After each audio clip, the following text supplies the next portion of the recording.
Hello everybody, it's Marty the Off-Grid Gecko, and we are drinking soda and grape juice by the fire. The drunk AMA. Walking back over here. Do I have a beer?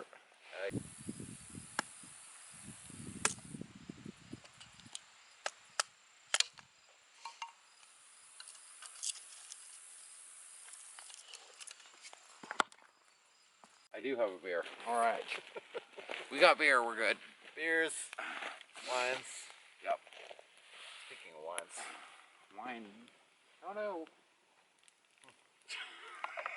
Some dirty bitch drank my wine. Damn it. Hi. Bad kitty. So, ask me anything. Where's my cat? Over there. Oh. So yeah,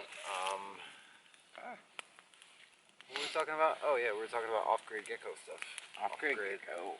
So this is if you don't know already, this is the middle of Missouri, the middle of BFE, and this is the guy that lives in Atlanta, the brother. This is completely off-grid, like completely. Like you've got electricity, you've got water, you've got some sort of kind of makeshift plumbing setup. I have a water heater. It runs on propane. Right. But everything here is pretty much completely like off-grid. We were just talking about firewood and things like that. Like firewood is rapidly available in all directions. Yeah. What is it like to be here on an average day doing the off-grid gecko thing? Like, what's a day in the life? Like, matter of fact, let's start from the beginning. What does your morning routine look like? The first like 60 minutes of your day. Yeah, differs between weekend and work because, like most Americans, I have a regular job. So, wake up in the morning, usually feed these little monsters, right? Most of the time, get dressed, hop on the road, go to work on the weekend. So, I tend to wake up earlier for some reason. I don't know why. But my alarm will go off during the week at 6, and I just lay there in bed and hit the snooze button because it's like, oh, I gotta go to work. And then 7 o'clock comes around, and I'm like, okay, I'm out of time. Wake up, make coffee. And by make coffee, I do the instant coffee thing. So just take my little tea kettle, put it on I got a little electric burner thing that's hooked up to the battery grid, and kick that sucker on, get it boiling, go outside and practice my bad habits, and then go back in, coffee's ready, drink coffee, and get dressed. And for me, I work in concrete, so I've got obviously a separate clothes that I designate for that for my day job from the regular job. Go to work, do the concrete thing all day, come home in the afternoon, and then like this time of year it's actually a little harder. In the summertime I can get away with a lot more, but in the wintertime I've got the water thing to worry about. So all my water system's completely above ground, which means if I get a frost for the night, or if it's going to get really, really cold, like below freezing for several hours, I've got to drain the water lines because they're all plastic PVC and they'll bust. I've got to drain the hot water heater, and just all these little chores before I go to bed. And then I try to do my YouTube thing a little bit, practice some off-grid skills, and just try to get better acclimated to taking care of everything myself because nobody else is going to take care of it out here. So when did you actually first move out here? I think it was about 3 years ago. So I made several attempts, right? I got out of the oil field and I started building the little shabin back there. And me and a buddy of mine from Indiana were just camped out over here in tents, and the weather was below freezing all week, so it was like glacial maximum kind of temperature. Ice Age. Yeah, Ice Age. Right. We were like, it's the Ice Age. We need to move to agriculture because hunting and gathering is just not doing the trick. Right. All that hunting and gathering shit you hear about, yeah, it's not real. So we threw that shabbing up in about a week, and then I guess I don't remember exactly what the causes were, but I ended up getting sick twice, and I was coming out here living out of the shabbing and trying to clear the woods and do my own thing. What was the question? When you actually moved out here. Okay, so I was trying to live out here at the time, but I could only stay out for a month or two at a time. So really, when I moved out was after I had the little house here built. Um, so I put that together, and I remember feeling like this race against time. Like I'm running out of money that's left over from the oil field, and I need to get this house built and done. Otherwise, this is all going to hell. And if I don't get it done, like quickly, then my finances are going to be dried up. And I went from working the oil field to working a minimum wage job to sustain in the interim. So that wasn't going to afford me the opportunity to build the house. It was either build it, get it done, move out of that apartment in West Plains, or just get trapped right back in the rat race where I started and probably end up moving back to Louisiana and going back to the oil field. All right. So just for everybody's knowledge, like West Plains is a pretty well-known place. We were talking about the book today. Winter's Bane is a writer that lives here in the area that wrote that book, and it eventually turned into a movie. And that's kind of what put West Plains on the map. It's kind of in the middle southwest of Missouri, near the Ozarks. In the Ozarks. Why West Plains? Well, searching for property all over the country actually, and just got out here to check the place out. I remember when me and my ex-wife come up here to check the place out. It was snowing in Louisiana, if you believe that. And I had just gotten in off the rig, and we had set up a date to come and check the property out. And I basically told her, I was like, look, this looks to me like a challenge. Like, we've got a snowstorm in our way, all the fucking roads are closed, we can't, like, we're gonna have to worm our way up through Arkansas to get up there to the property to meet the real estate agent and check it out. And if we don't do it, then we're not gonna get it. It just, I don't know, everything sort of just clicked into place, and it felt like it was something that we needed to do, that I needed to do. I needed to get on the road and get up here and get boots on the ground. So we drove up in the middle of a snowstorm to get up here. We stayed at a hotel for the night, came and checked the place out. But I was looking for property all over the place. There was a property that I found out in Arizona, and it was like a square mile for $60,000 of land. It was out literally in the middle of nowhere. Like, there wasn't even a road going in to get to it. It was totally landlocked, so you pretty much had to like park at a park and ride and hike your way into the property. But it just seemed like we had everything that I wanted out here. We had the water, the seasonal creek. We got rocks to build stuff with. You know, it makes a fairly decent building material if you want to really get down to it. And of course, temperate climate, you know, 4 seasons. Just seemed to fit, and the price range was right. I'm like, okay, we'll do this. Okay. And then when you actually moved in for the first time, when you built you built the cabin first, and then eventually you built the house that you have now. Yep. What was the deciding factor in the point where you had the cabin and you were coming back and forth?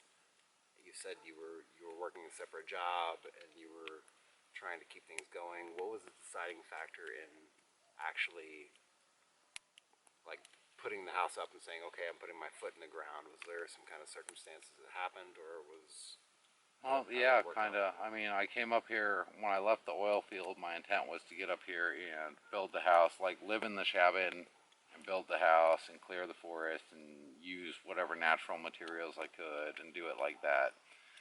You know, and I spent, when I did come up, I was freelancing after I got out of the oil field.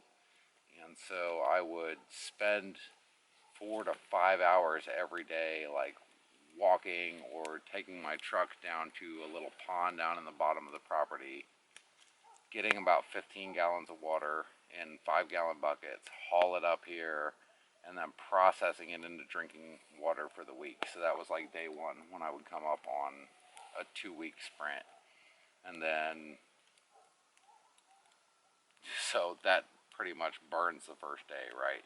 And then you go out with the chainsaw on the second day and just every day trying to clear you a little spot where you can build and clean things up and get acclimated to what's going on. And you're living in 80 square feet. So I had my bed on one side, I had the wood stove on the other side, and a little spot in the middle to stand and change clothes. If I wanted to like bathe or take a shower or whatever, I'd grab a little bottle of water, about 20 ounces, and just pretty much bathe off before I went to town to do my writing thing.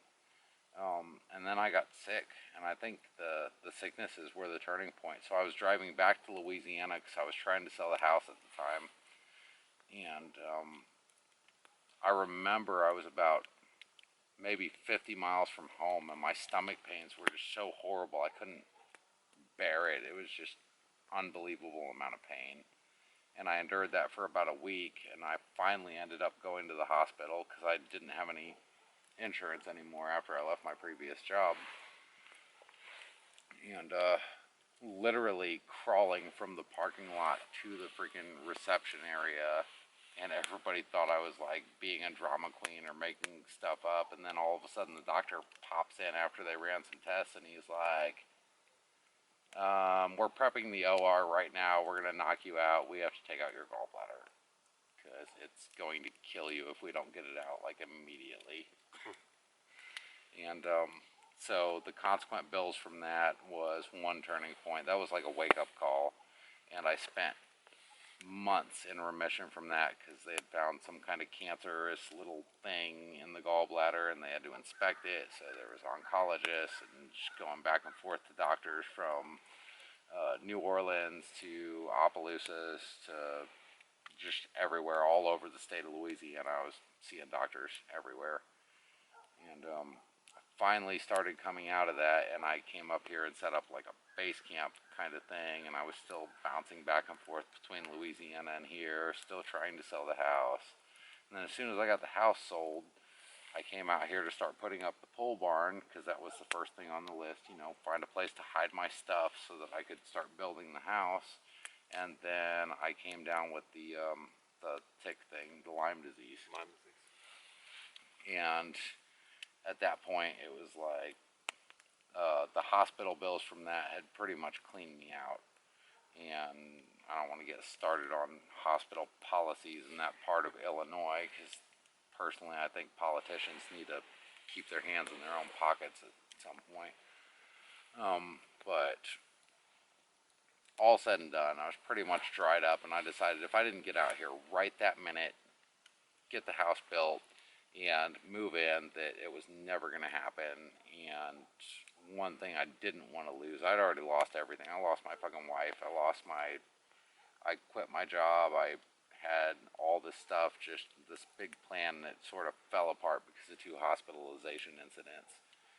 And I was like, if I don't do this right now, it's never going to happen, and I'm going to lose my property, and it's the only thing I have left, and I'm not losing my property, so let's go out and get it done. And then I called I met up with the bulldozer guy out here, and I was like, dude, I need this land cleared like ASAP. Cleared it out. I went ahead and got boots on the ground. I moved into an apartment in West Plains and just started coming out here every free minute that I had and working to build the house. I remember getting in arguments with my boss over it, even not really heated arguments, but she would ask me if I could come in, and I'm like, if I don't get my house built and moved in there, like, I don't have a place to live. I'm running out of money. And that was around, what was that, the time of the year when that happened? It was just going into winter, I think, when I finished up out here. It was getting cold. So when you actually built the house and put it on like put the frame up and put everything, the walls and everything in wintertime, did you have all the necessities that you needed to be able to live in the house at that point, or did you still have to figure that out after the fact? Necessity is kind of a strong word, but Basic Maslow's hierarchy of needs, like food, water, shelter, that kind of thing. But you were building the shelter. Did you have, like, for instance, now you have everything set up. You've got the solar panels in. You've got the water system in. You've got firewood cut. We're burning a fire right now. Um, was any of that stuff in place, or was that kind of an afterthought? that was kind of a I'll do that as I can sort of scenario. I don't remember exactly when I got the first water set up. The plumbing in the house definitely wasn't done, but I think I had grabbed two of those big 250-gallon totes, and I already had them out by the pole barn because I had finished that up. So they were catching rainwater, but it was still dump those into 5-gallon buckets, and then I would bring them into the house. And the house, I have a picture of it somewhere, was just, maybe I could stick it in the video. It was just like an empty shell, and it had I remember my friend Scotty came out here with me to help me unload the wood stove because it weighs like 500 pounds. And so there was this wood stove in the middle of this empty shell with no insulation, and just literally just plywood. Like, you could see the plywood shell on the outside of the 2x4 walls, and all the studs were visible. Not even, I didn't even have the walls up in there yet. I had it was literally just a box with a wood stove in the middle, and I think I had a little cot set up behind the wood stove, and I would like sleep in there. So no electricity, no power. The little room that I have where the batteries and all the solar stuff is up on the wall now, was not built. So I was I had a couple of the components, and I was moving them in and putting them up on the wall and wondering how I was going to wall that in. And I brought the batteries out on a truck one night in the middle of the night because I didn't have any other time to do it. So I went over to the feed store to pick up my battery order, and they were about to close, and the guys are like literally taking this stuff off the shipping truck and putting it in the back of my truck. And I was like, I gotta get a picture of this. So we took a picture, and I'm like, yeah, I'm totally not stealing 8 batteries from I promise. So how was the like the first night that you were able to actually sleep in your house on your property out here off grid? What was that first, like the first night where you had everything kind of like set up and you've got basic necessities met? The first night that you actually stayed out here in your new house with everything kind of set up. Well, I mean, I moved out here sort of before everything was all set up. I mean, it was still a shell when I moved out, so I had left the apartment and I was living here while I was still building the interior walls. Okay. And so the battery bank was set up, but I didn't have the solar panels yet. So it was literally, I had the generator hooked up, and every 3 days I would have to charge the batteries. And I remember I had to shut everything down at night, so it was literally just the glow of the wood stove was all the light that was in the house. Okay. Or my cell phone flashlight thing to walk around and look at stuff. And it went like that for a while, because it took a while to get the solar panels down here, and once I had them down here, I had to lay concrete forms and put up the grid for them, and it took a while to get all the logistics sorted out. And of course, nobody will deliver here because there's no address. There's no address. So it's like, where do we deliver this? So I Third went. Tree on the right. I picked them up from the UPS retail, their little warehouse thing up the road. I just drove my little trailer up there, and I'm like, all right, load me up, and got them out here. They actually stayed in the house for a couple days, and it was until I got all this stuff rigged up, and then I was bringing them out like a couple at a time, rigging them up, trying to figure out the electronics. It gets a little nitty gritty, and of course, it's like a plumbing system, right? you buy all the stuff you think you need, and then you set the thing up, and it's like, I don't have a wire to go from here to there. Shit. Right. Right. As any project goes in any house, whether you're off grid or you're on grid. Yep. So once you got set up and everything's in place, I guess a big question would be like, if you had to go back and rewrite the script and put together a checklist of things to do, like what would those top 20 or top 30 items look like to be able to go from, you know, if somebody was seriously considering, like, they wanted to buy a piece of land and they wanted to um, set up a house and set up an off-grid environment where they can live off the land and have electricity and water and plumbing and all that stuff. Like, what are some of the stumbling blocks that you hit, and what, if you had to rewrite the script and go back and do it over, like what would that kind of checklist look like? As far as the stumbling blocks, I think that's kind of a personal thing to everybody, because there's a couple people out in this area that live off the grid, and they're out in the woods, and we find that we have different comfort zones, right? So, like, I'm fine without a fridge, but I want to have the air conditioner.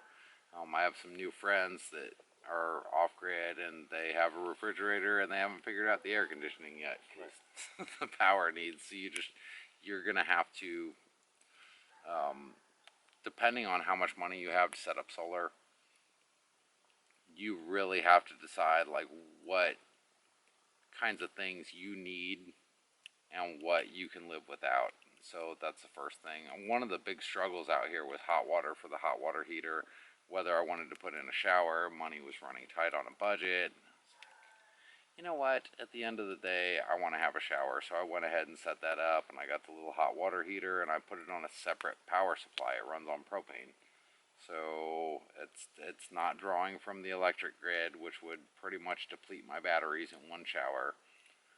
But it's still a little bottle that I can just hook up and go. So you really have to, not just your energy needs, but all your needs in general, like whittle everything down and be like, okay, well, if we have to strip everything out, what are the basic things that I need, that what are my creature comforts that I want to have, and focus on those and design around that. And the only other thing I can say about getting out and doing it is don't try to be He-Man, don't try to be Superman or Conan the Barbarian. Like, you're not going to come out here and knock and level several acres of land with a chainsaw and a shovel and just do everything yourself. Like, stop trying to do everything yourself. Just, it costs $400 to have a dozer come out here for half a day and clear off a good, what, acre of land, maybe, and clear me and level me a site where I had a building platform, where I spent so much time struggling and wasting and getting sick, living out of that little 80-foot cabin, trying to do everything myself and trying to put up that shed, which almost killed me twice. And then at the end of the day, I would say the best thing to do is take your entire budget and take the amount that you know you need to build the house and set that off to the side, and take the rest of it and throw it out the window and pretend it doesn't exist anymore. Like, something catastrophic has just happened. What are you going to do to get this built and done as fast as possible? You need to get from, it's just like primitive people living, right? You're moving across the land, you get to a new camp, you need to set up shelter, or you're going to die. And that's how you have to approach the situation, and that way you'll be as efficient as possible, as fast as possible. Just forget everything else. What do I need to do to get my shelter built with my creature comforts as fast as humanly possible? Because every month, every minute, every second that you spend trying to go about it the slow way or the natural way, or make a progression toward that thing that's far off in the distance, the farther away it's going to get, and the farther down that tunnel that's going to appear, and eventually you're just going to run yourself out of money. So just get out, get set up, and get your basic needs online as fast as possible, move in as fast as possible, and then worry about the other little crap that you need to worry about, whether it's getting a local job or doing this or doing that. People are always hiring. There's always somebody hiring for something. You're bound to be qualified for a job somewhere if you need it. Just get online as fast as possible, I would say. I would like to point out that when I was doing this, I asked that same question a lot online. And one of the answers that I thought was the best, and maybe this might concern somebody, if you're planning on growing apple trees or fruit trees, get the fucking trees planted in the ground because they're not going to start producing for like a decade. So you may as well get them in the ground and get them growing as fast as possible. Right. Yeah, they probably take about at least 5, if not 10 years to get. Yeah, I think it's 5 years for most fruit trees. Fruit, yeah. So you mentioned writing, and I know it may or may not come up a lot in this forum.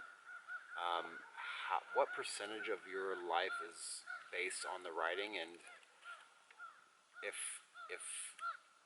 you could have it your way, would that be your primary job, and why? For a primary job, actually, I would really love to do something that I enjoy doing now, right? Like the primitive living stuff, or maybe hosting a campsite for people that want to do bushcraft and practice because they can't, go to a local park and cut down trees and make shelters. Like the park rangers don't like that.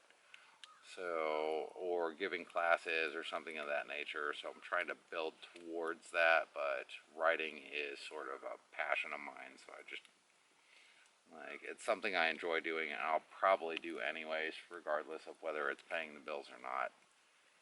But, so whether that would be my ideal job, I don't know.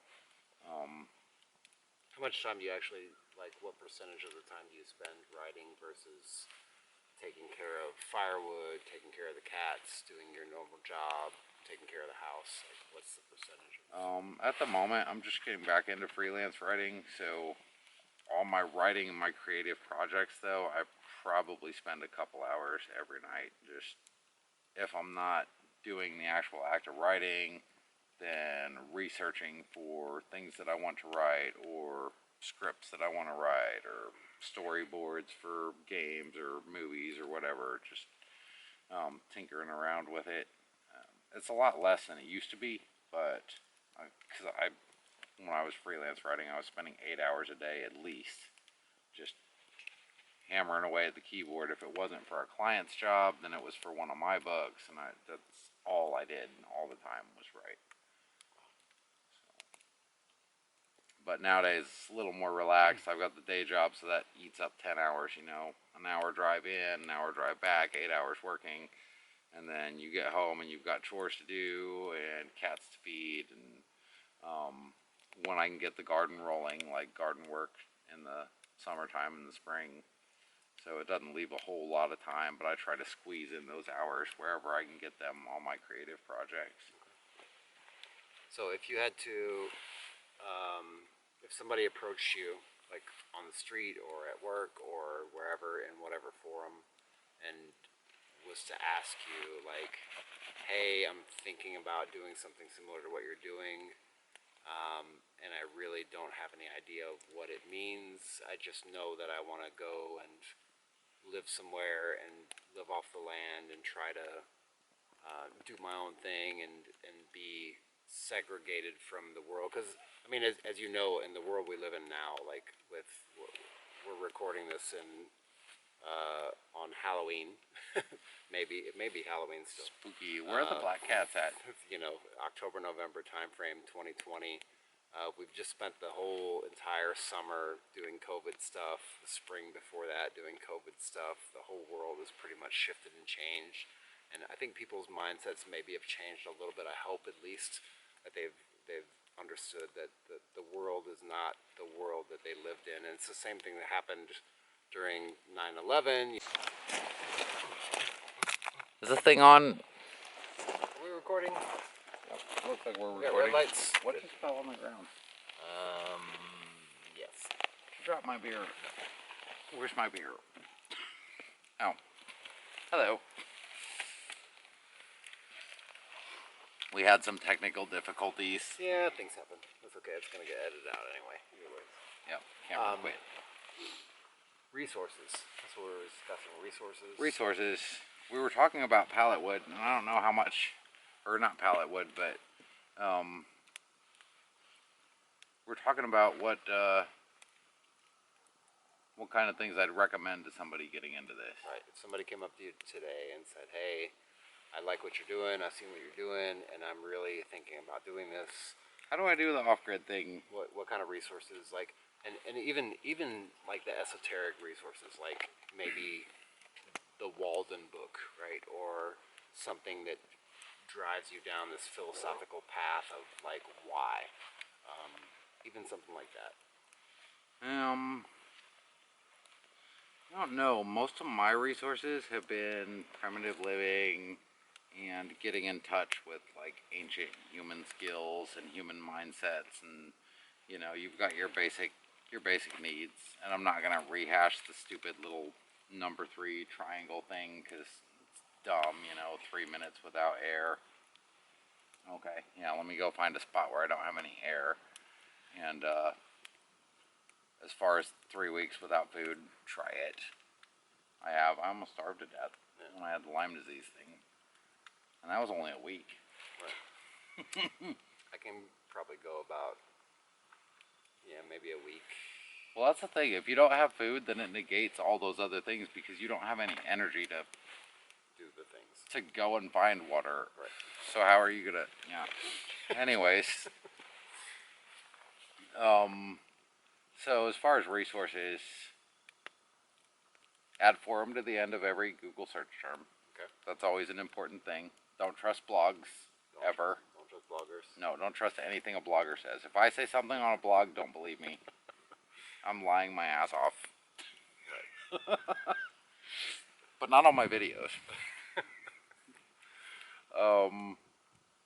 And try and get as much first world experience, like first person, actual somebody doing the thing. Matter of fact, you know what? The best thing you could do, actually, is something you recommended to me a long time ago. I never took you up on this after you went to Salatin's farm. Joel Salatin, yeah. Yeah, and so I didn't go out there to where was that, Virginia?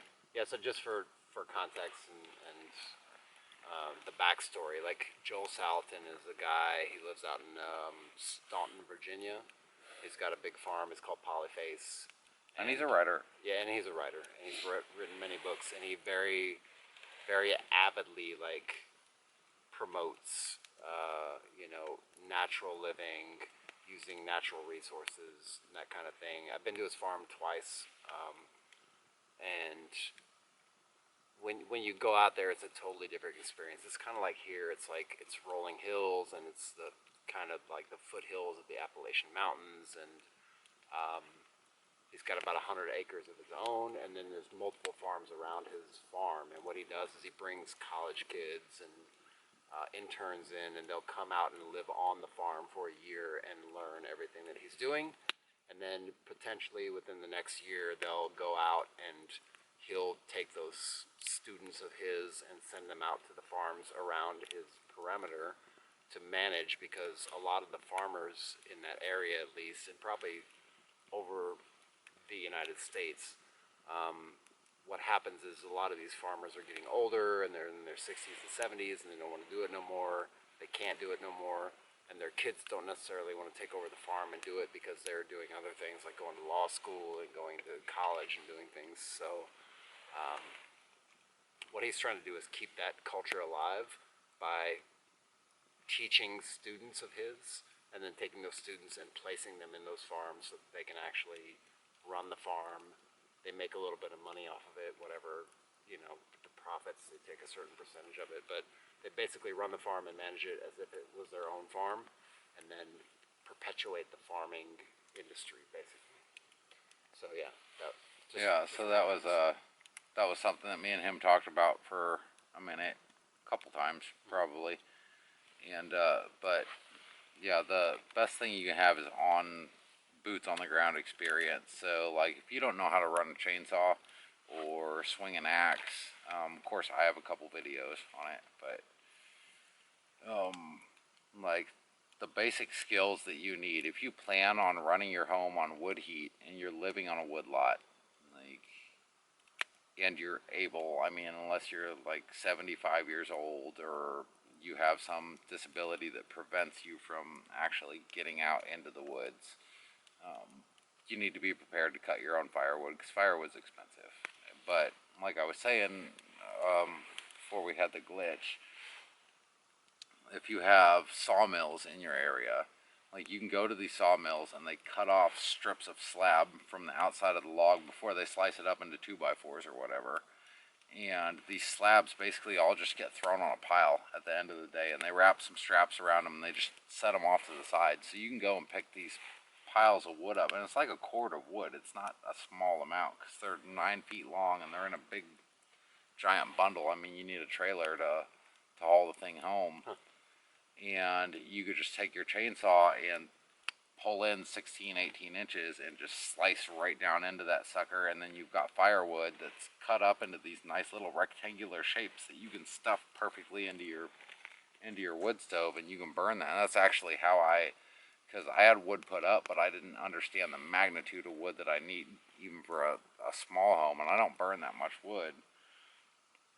But I think at the time I had like 2 pallets back there in the back that I was keeping the little cabin warm with, and that just wasn't going to be enough for for an actual house with a living space and having to burn wood constantly all year versus coming out here 2 weeks at a time to do things. So that first year I was scrounging for wood, anything I could find that would catch and burn. Like I was literally throwing it in the fireplace and trying to get it to go. And it was a struggle, but it's a struggle that came in pretty cost effectively because I got a big pile of slab wood. I went and I cut a lot of dead trees and dead standing and even live trees, just literally anything that I could get to burn went into that fireplace that first year. So I learned that organically, right, to know how much I needed, how much I have to put up. So now winter season comes, I've got the piles of seasoned firewood back there, and I'm basically trying to put up at least as much new wood this year as what I burned from last year's pile. That way I always have this continual supply of wood, and that's just one of those little things that you learn as you go. It's, if you're going to burn wood, you have to have something to throw in the fireplace. It seems obvious, but a lot of things seem obvious till you actually get boots on the ground. So the best thing that you could probably do is learn from the forums, from people who are doing this stuff. So permies.com is a good forum. There's a lot of inexperience on there as well as experience, which is good because if you have a question, that question has probably already been asked on there 30 times, and a Google search will pull up all those forum search results for you so that you can go in there and you can data mine just out any information that you need.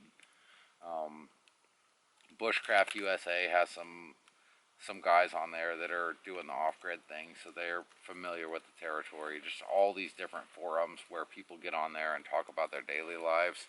Like, that's where you want to be, and you want to find the people that are doing off-grid stuff on them forums, because they can be just a wealth of information. So that's probably 80% of what I researched was either with the solar companies or studying on battery design, but most of it was on the forums, like probably 80% of it. Just learning from people that know. So interacting and yeah, forums in general. I mean, I find the same thing to be true with whether it's like a specific car type or a specific like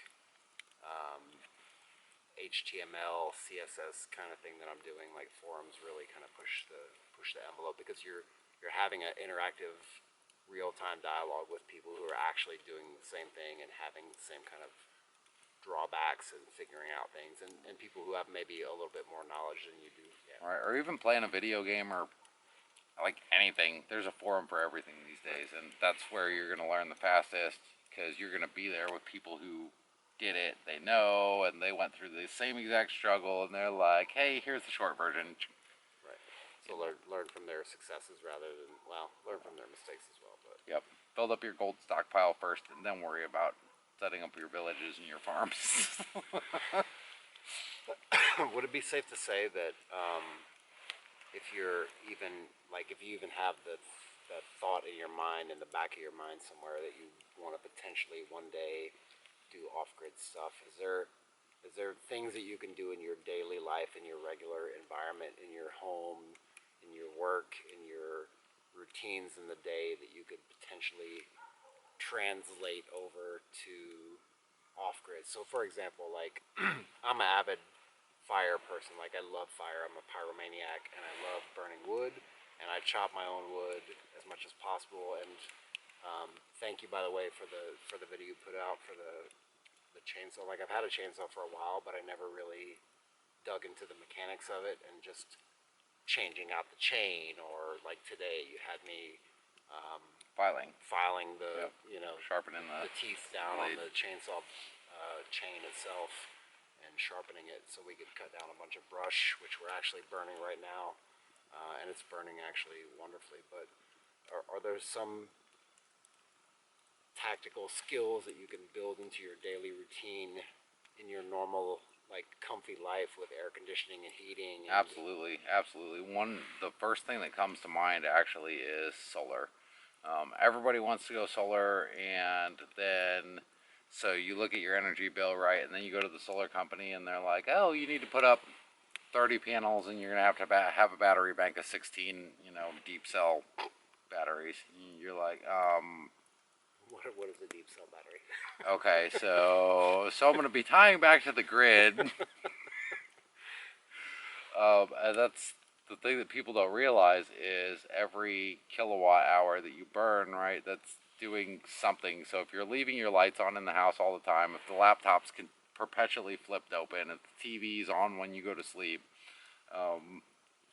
if you have a giant freezer outside of your house, like I had in Louisiana, I had this big freezer that was in the laundry room, right, and the thing was perpetually empty. So it's sitting there running, and it's got like a bag of peas in it and some frozen deer jerky that the wife got from the neighbor, and it's just running and running and running and burning up all this energy to keep these two little items cold and maybe some frozen pizzas. And why do I? As soon as she left, I got rid of that thing. I unplugged it. I took it out in the backyard and just turned it over, and I forgot about it. So I came back to it 3 days later. I got called offshore or something as soon as I got the thing unplugged. So I come back, a week or two later, and it's filled with like all this mold and digesting food. So I drag it out to the backyard, dump it over, and empty it, spray it out with the hose. It was a mess. But like little things like that, just energy wasters, right? Your average American, and I only know this because I just finished writing a blog article on it. He spends about, yeah, this is total lies. Don't read that article.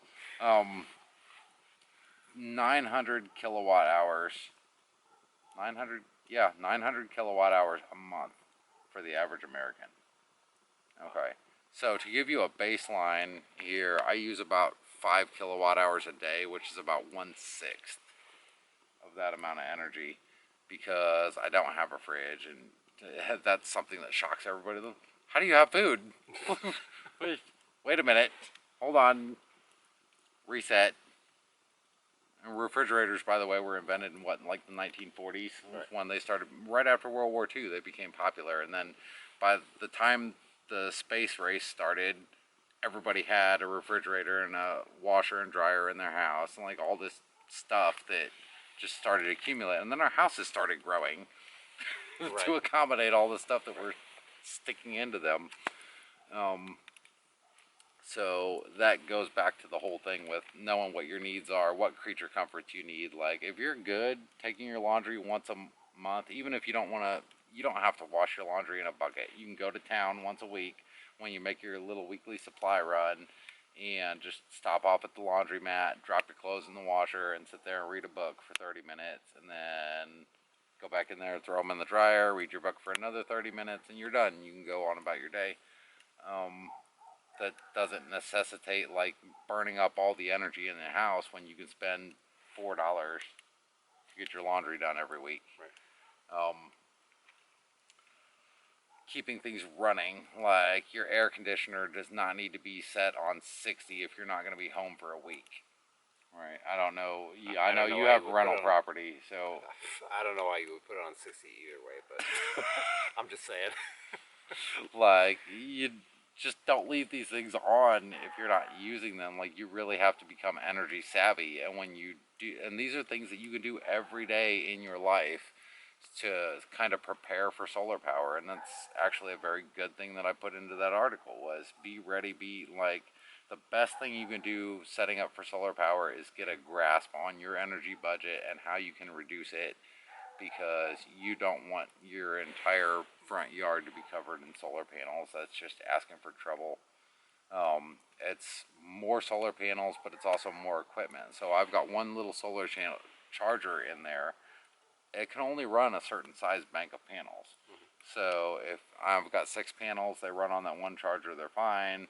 But if you've got a bank of 30, you may have to have 3 or 4 of those chargers.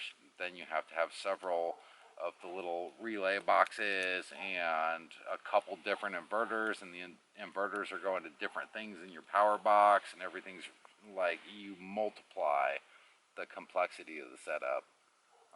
For every kilowatt hour that you're burning extra, you multiply the size of the battery bank, because the battery is rated for 18 kilowatt hours, right? But if you drain it below 50%, then you're killing its life expectancy. So you've got 9 kilowatt hours. And the messed up part is that solar charger, once it gets up to about 80% capacity on the battery, it slows down and it trickle charges after that, because you don't want to blow the batteries up. Okay. Right? You don't want them to vent and send sulfuric acid into your house. So you're only really getting like 30% of that actual charge range on a day-to-day basis, and that's something that people don't realize, and nobody's going to tell you going into solar, right? They're going to be like, oh, these batteries are rated for this, and you're like, oh, okay, cool, 18 kilowatt hours, awesome. I got my budget down to 17, we're good. And then you get out in the real world, and you're like, oh, crap. Yeah. That's interesting. I didn't realize that. Why are my 12-volt batteries running at 8 volts? Right. This is not good. Yeah, that's really interesting. That's a really good point, to not believe what's on the label of the battery and actually know what exactly it is. And that's something that can come from the forums too, from talking to people that actually do the stuff. Or if you're lucky enough, like if you invest in a piece of property, like you have to decide where you want to live and invest in the property too, right? Sooner or later, it's shit or get off the pot, and like you're either going to buy the land or you're not. So I would say go and get the down payment, and you'd be surprised. In a lot of rural areas like this, I didn't go to a conventional bank to get my loan for this property. I went to a farm bureau here in town. Okay. That I contacted over the phone, from afar, and I got their name through the land agent guy that we went through to get the what do you call it? You're the property guy. The agent that sold us the property, real estate agent. The real estate agent. Yeah, so I got a hold of them, and they basically grant farm loans is what they do. So there was almost no collateral needed. It was just a simple, oh yeah, you know what, you own a house and you own a car and you own all this stuff, and we can steal that from you if you don't pay us, so right on. We'll give you your loan. Interesting. So you didn't have to do a traditional loan. You just did like a right. It's not local like farm bureau loan. It's not like getting a loan on a house. I mean, obviously, you buy a property that's got a house already on it, then there may be some of that comes into play. But if it's a rural property, if you're buying more than 10 acres, generally speaking, you're not looking at residential property. You're looking at farm property and cropland and what do you call it? Having fun, recreational property, I think is what this one got listed as. Yeah. Racetracks. This is a hunting lease. A hunting lease with a racetrack. Yeah. The best of all worlds. Yeah. That's really, I really didn't even realize that's an interesting point you bring up about the actual financing of the property itself. It's something I never really even considered, actually. That's a very interesting point. So just on, I actually want to touch on a point that you mentioned, you brought up about Because so for me, for example, I mean, I don't live off grid, but I try to schedule my life and like rearrange my life around simplicity and trying to like scale back the creature comforts that you speak of. Because I mean, that's one thing is like to figure out the creature comforts and then to figure out like how do I want to scale it back. And it's really not. It kind of teeters on minimalism, like quote unquote minimalism. But um, again, minimalism isn't really. It's not taking away everything, but really just figuring out what the basic stuff that you want and the stuff that you need to be able to be happy and stuff that you need to be able to make you feel comfortable in the situation that you're in. Right, So, like first world minimalism versus third world minimalism. right, right. So what I personally try to do is, like I said, I burn wood, and it's purely for entertainment purposes, but at the same time, like I'm learning how to use a chainsaw. I'm learning how to use a axe. I'm splitting wood myself. I'm stacking it. And I've lived in a house that had a wood burning stove before, and I've had the same kind of things like how do you set up the wood stove and how do you like build the fire and what's the best way to keep the flue clean and all these different things. Not to mention learning your wood stove, Right. because every single one of them has their own personality. Exactly. I swear. Exactly. Exactly. So yeah, I definitely. I mean, it's a and when you think about it, there's a quote from Seneca, and it's basically he's talking about. So Seneca is like a philosopher from 2,000 years ago, Roman philosopher, and he brings up this quote in the midst of a whole bunch of other things on how to live life and how to enjoy life, and he's basically saying like, set aside a few days every month to live very minimal and to wear like the same clothes for a few days and eat some really basic kind of foods like beans and weenies in modern times, beans and weenies and like mac and cheese and those kind of things. Rice and lentils. Right. So would you say that that would be a good starting point for anybody trying to go down that path, is to just set aside a few days a month and maybe try to take some of that wisdom from Seneca and from many others across across history, the philosophers and people who have gone out, like the Waldens and things like that. Like, set aside a few days and just try to practice the actual art of living minimally versus thinking about it and writing it down and creating all these ideas about it and all these checklists. Like, is it better to just actually take the action and live like that for a few days at a time every month? Like, not all the time, but just to get yourself into that, because the later part of that quote is like, and then ask yourself, is this the situation that I really fear? And I'm sure for you, like coming out here and throwing yourself into it, I'm assuming, but I'm pretty sure it was, there's a lot of fear involved in that, like taking that leap and stepping into complete off-grid world and living off the land and trying to make things work. Like,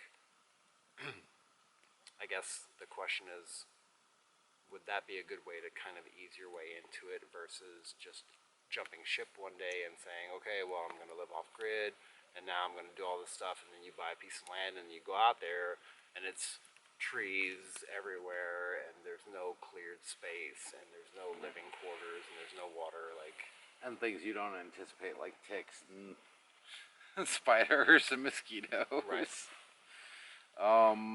I think that almost anybody who tries to do this kind of thing does that instinctually. I remember being in Louisiana in my house and I was trying to sell it, so I was hanging out with friends and whatever, but I was around the house a lot because I was freelancing.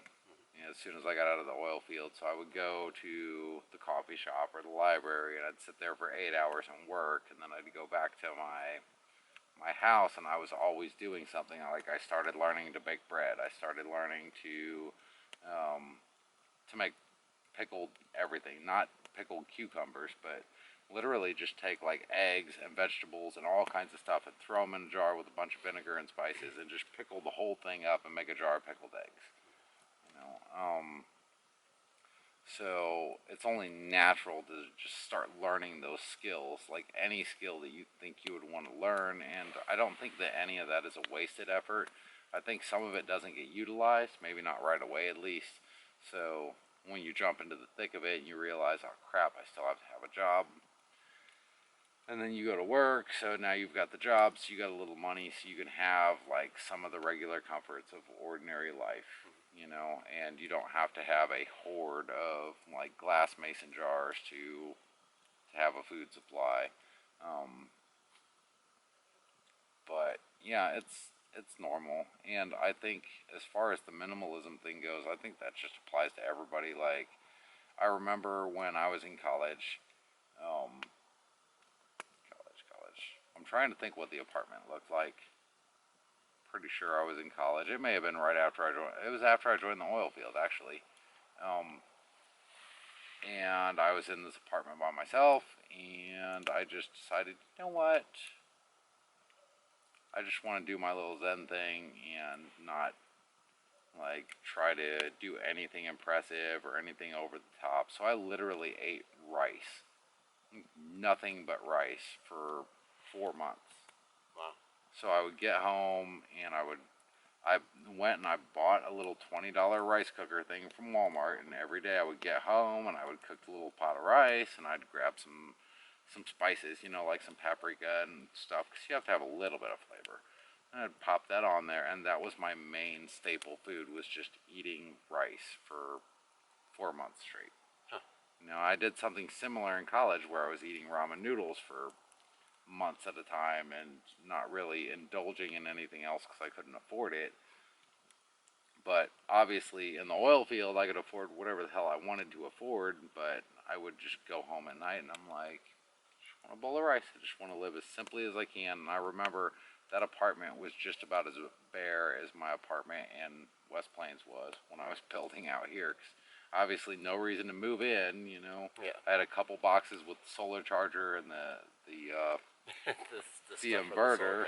Yeah, just a couple big boxes sitting Right. in one room, and then I had my desk in the other room, my laptop sitting on it, and a bunch of frozen pizza in the fridge, and that was my entire life. I actually slept like on the ground in that apartment because I didn't want to get too comfortable. So that's another preparation thing, right?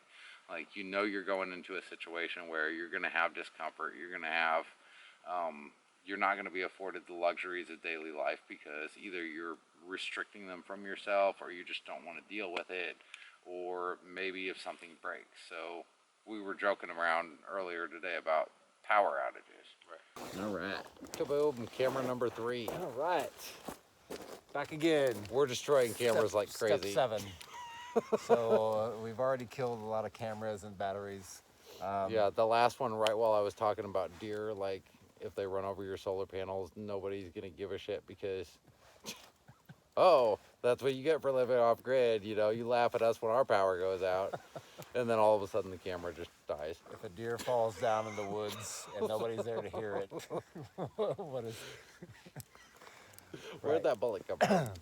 So just as a kind of like a wrap up question, and I think it's kind of important to distinguish the difference between an off-grid person or someone living off-grid or someone wanting to live off-grid versus someone trying to prep for emergency situations. Like, is there a real difference between the two? Are there similarities? Are there overlaps? What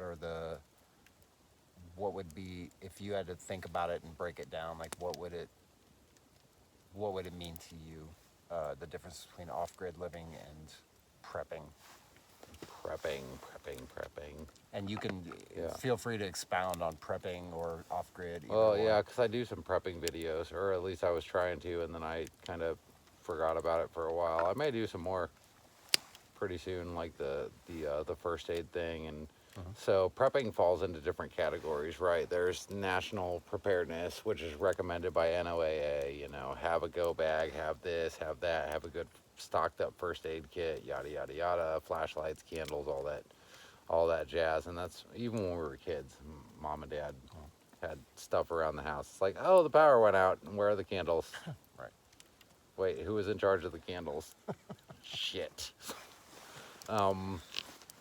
So just in general, I think prepping can be divided up into several different categories. Like you've got your insane, crazy, we just gonna stock up on ammo, and you know what, I'm gonna take whatever I need kind of mentalities, and mostly lone wolf mentalities, which do not do good for social creatures like human beings or cats.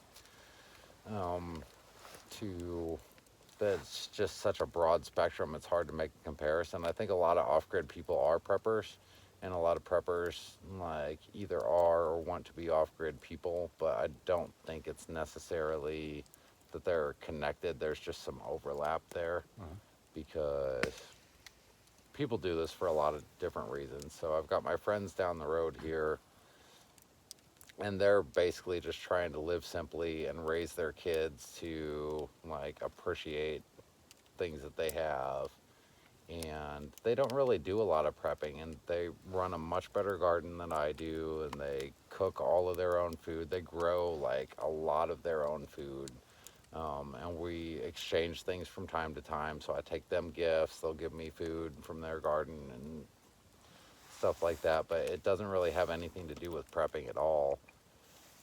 For me personally, prepping is kind of just a smart thing to do with when you do it sanely. If you want to be truly off grid then I think that automatically negates, unless you've got a ton of money, it negates some of the prepping considerations that people do. Because you see people that get into like radioactive decontamination stuff, water processing, and just all these power hungry things, and they load up on guns and ammo, and they have little bunkers built, and they do all this extra stuff, and you can be off grid while you're doing that, which is like a part of it, right? And like you just want to disconnect yourself from the grid for that reason. But I don't see an actual link between the two of them. I think people that are taking the extreme of prepping kind of meander over into off grid just because it's part of extreme prepping.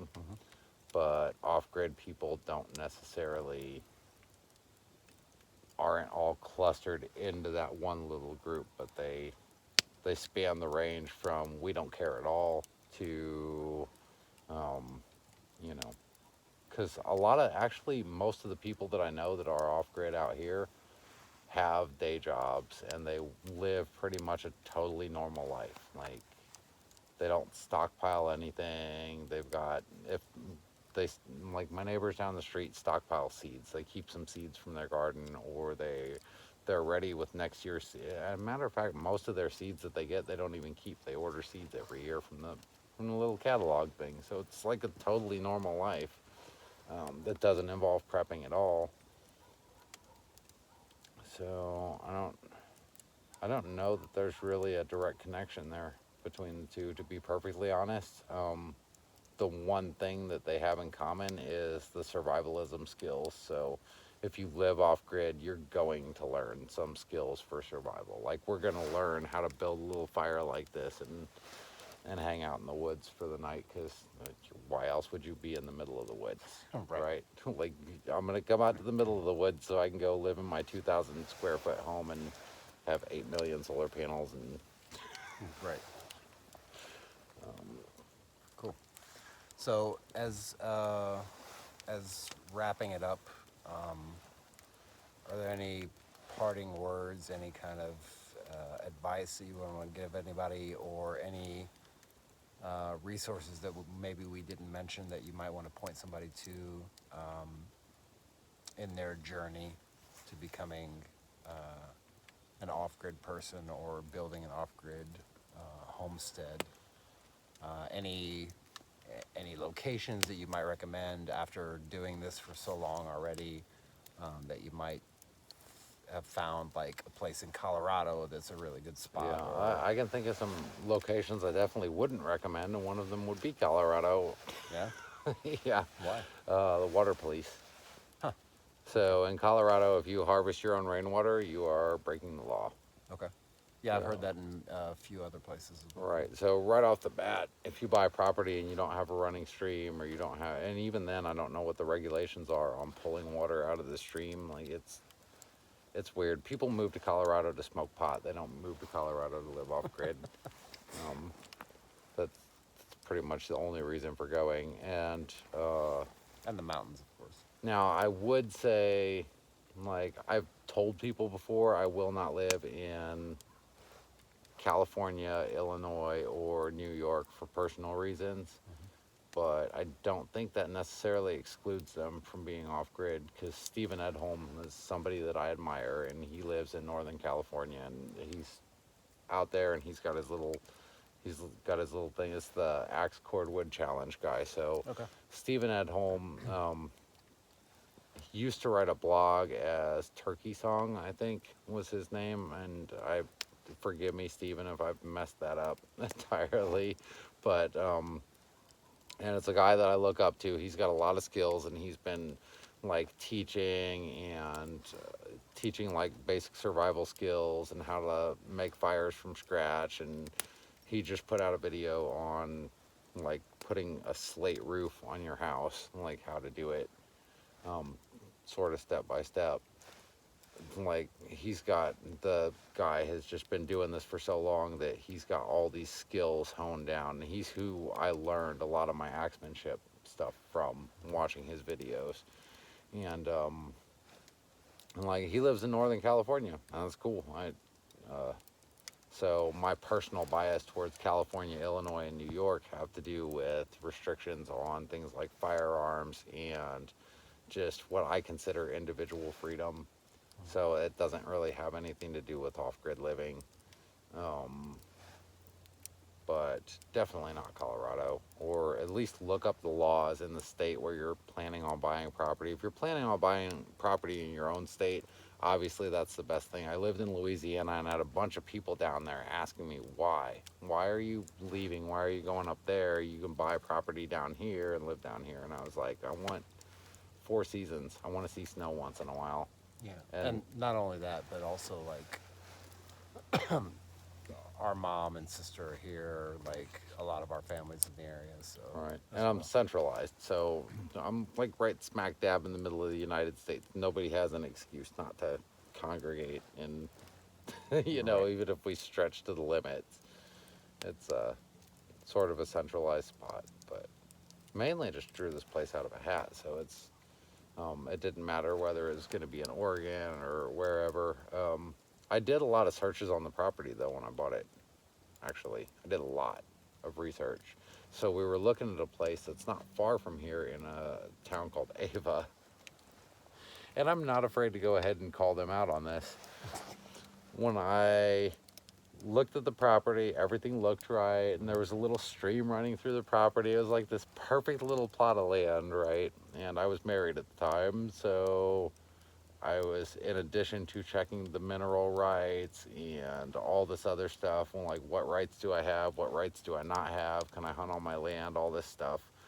One night I was on a rig and it was kind of boring, going slow, and I was like, let me just, and for some reason the sex offender list just popped in my head, or I came across it on some random search on the internet, and I was like, let me just check this out real quick. And Ava was like this big red bullseye of sex offender stuff, like pins all over it. And I don't know if that's maybe like some wrongdoing on the part of the people that live there, because people like to accuse people of shit, and once you're on that list, You're on that list. you're on that list, Right. whether you deserve to be there or not. Right. But why would you take the chance? Right. Right. So I was like, okay, well, we can go ahead and knock that one off the list. Interesting. What about this place in Oregon? Let's look at that again. Interesting.